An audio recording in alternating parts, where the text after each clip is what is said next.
Chapter 2. The first Chinese Bible, being of Po and Isu, chosen by God, for the children of Jaffeth, that is, India. Isu means without sin, or one who has risen above sin. Accordingly, an Isu is a person who moves in light. Isu also means having no earthly desires for their own sake, and signifies having no sexual desires. Which is to say, Isu can also refer to a person born of neutral sex, or very nearly so, that is, was neither boy nor girl insofar as sexual organs were concerned, for these were not discernible, or not readily discernible, being undeveloped even as seedless variety of fruits can reveal undeveloped seeds within. Hence a natural-born Isu is incapable of naturally producing offspring, as was the case with Po. These are the generations of the line of light, from the time of Zarathustra. Shua Se, Guan, Lu, Sam, Dijo, Wei, Him, Gao, Si, Wing, Huan, Sikong, Lamne, Mu Yao Tine, Lutz, Haim, My Se, Hong, Ki, Wan Ki, Si Lu, succeeding one another. All the foregoing were seers and prophets of God, having the voice from their youth up, and were each in turn a shield and guardian unto the chosen of God, that is, the faithists. God said, With Selu, behold, the voice was lost. But I called aloud on the face of the earth, and my light spread abroad. And there came a woman of Shesong, named Haesi, a Nihin, through whom the voice was regained. Haesi had 7 sons and 7 daughters, all of whom heard the voice, and saw the light. And God divided the 14 sons and daughters, one from another, and sent them in different ways. These, then, are the tribes that sprung of them, King, Shi, Gua, Lu, Hai Ga, Hai Se Gua, Yo, Ha Feng, Ne, Hai Lam, saying, Idot, Lo, John, Yungi, and Holun Gao. From the line of Ha Feng sprang Anamjo and Zizoo, and Hathai Hin. From Yungi sprang Noi and Ulam, also Yutse and Hia. And God commanded the Hyans to dwell toward the south, and they so dwelt.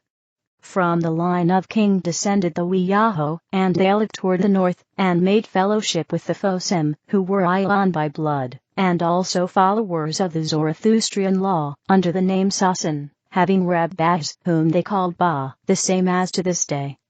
From the tribes of Fosim sprang Han, and from Weyaho sprang Hai and Tewingi, both of which tribes had the light, and the voice. And all the north regions of Japheth dwelt in peace and happiness. And God looked upon them and blessed them in all things. Nevertheless, it came to pass that the tribes of Ham forgot the commandments of God. And Lihan, a mighty chieftain, rose up amongst them, and re-established the Assyrian doctrines, that corporeal knowledge should stand higher than the Ormazdian law. Han usurped the central throne of Japheth, calling himself Han, king of the sun.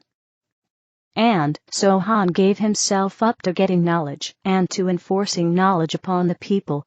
Han issued the following decree, Han, king of the sun.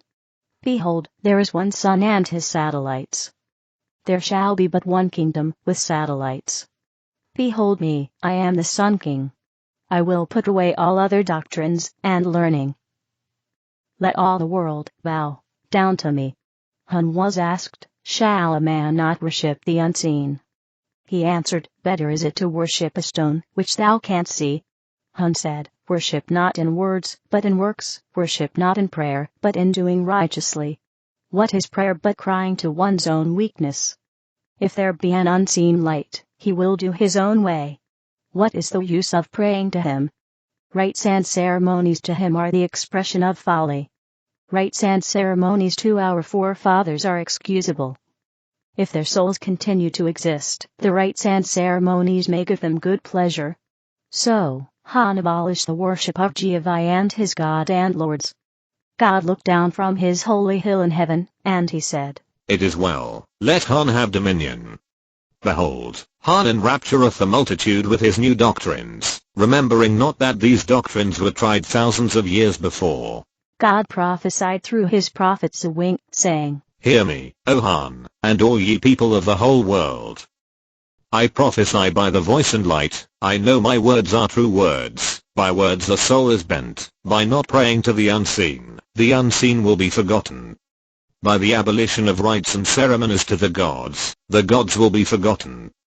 Man will rise up in self-conceit against his creator, saying, "Behold me, I'm the highest of all things, my judgment is the greatest of all wisdom." And the tribes of men will aspire to establish opinions as fundamental doctrines. War and destruction will come upon the nations. Han would not heed the prophecy of God. Han established what was called the First Hun dynasty, and it overspread the land of Japheth from center to circumference. And there came of the laws of Han great persecution against the Fathists, the worshippers of Jehovah. Han said, "Try them by the food they eat, and whose soul refuseth to eat fish or flesh shall suffer death.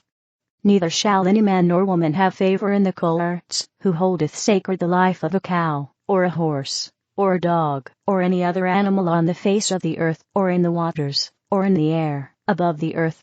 So, the Fathists, the followers of the Zoroastrian law, were outlawed, and were tortured and put to death on every hand. And it had come true, as prophesied by Zawang.